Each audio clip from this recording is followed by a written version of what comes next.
Today I want to give you a simple overview of how Arabic grammar compares to English grammar. Just the basics, so you get the big picture. Let's start. Number 1. Word order. In English, the usual sentence order is subject, verb, object. Like, my brother reads books. But in Arabic, word order is more flexible. We can say يقرأ أخي كتبا يقرأ أخي كتبا or أخي يقرأ كتبا أخي يقرأ كتبا. And sometimes we don't even need a verb, like in description sentences. الطفل ذكي الطفل ذكي. There is no S in Arabic. The sentence just gives the meaning straight. Number 2. Gender. In English, words don't change for gender, but in Arabic, most things are either masculine or feminine, and that affects everything.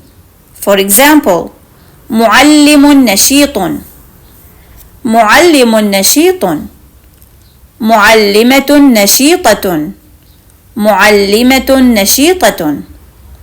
The noun, adjective, and even verb must match the gender. Number 3. Verbs. In English, verbs are simple, like I write, you write, he writes. Just one change for he. In Arabic, each pronoun has a different verb form. أنا أكتب أنت تكتبين هو يكتب نحن نكتب. So you need to learn how the verb changes with each pronoun. Number 4. Definite article. In English, we use the before the noun only. The pen, the car, the teacher. In Arabic, we add al at the beginning of both the noun and the adjective. يتسلق الولد الشجرة العالية يتسلق الولد الشجرة العالية. Here, الشجرة, the tree, is the noun, and العالية, the tall, high, is the adjective, and both have the definite article al. Number 5. Plurals. In English, we usually add s to make plurals. Book, books, car, cars. But some English plurals are irregular and change form. Man, men. Child, children. Mouse, mice. In Arabic, there are two main types: regular sound plurals.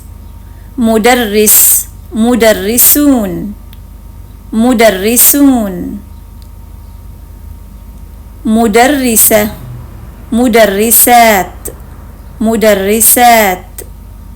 2. Broken, irregular plurals. كتاب, كتب, كتب.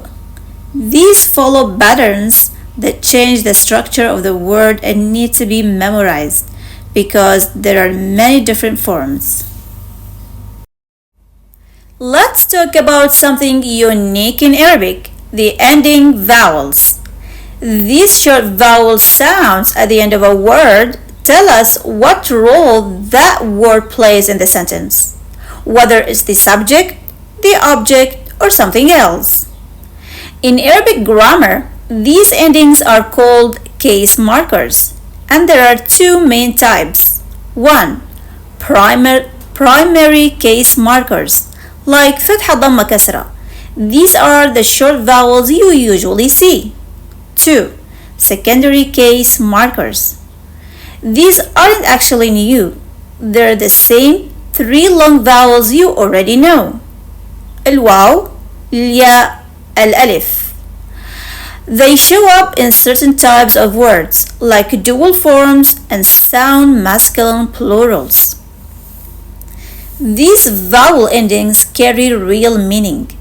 They tell you who's doing the action and who's receiving it, even if you change the word order. That's one of the powerful things about Arabic. The endings speak louder than the position of the word.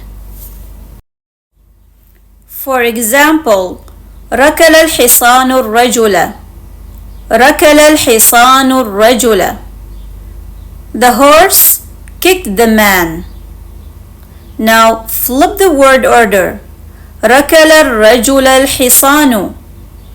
ركل الرجل الحصان still means the horse kicked the man. But if we switch the endings, ركل الرجل الحصان. ركل الرجل الحصان. Now it means the man kicked the horse.